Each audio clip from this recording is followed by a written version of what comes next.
What's going on, family? I wanted to give you a small update. Talk about my royalties and things that I've been receiving from my publishings. And as up here, you see right now, I got a balance of 122, and I've been stacking it up. I actually didn't hit it a few times, but I haven't messed with it in a while. And as you see, my sales coming in from YouTube sales.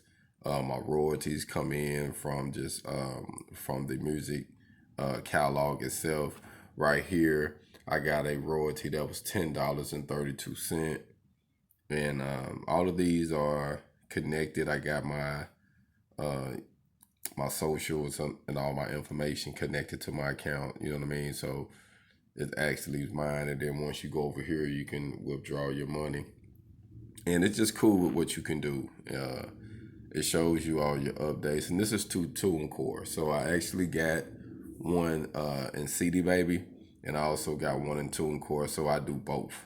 So just so you know, man, I think that there's many ways you can network yourself, and you can actually get this independent money, but you have to go about and do things the proper way.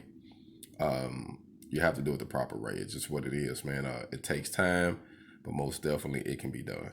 Hold on.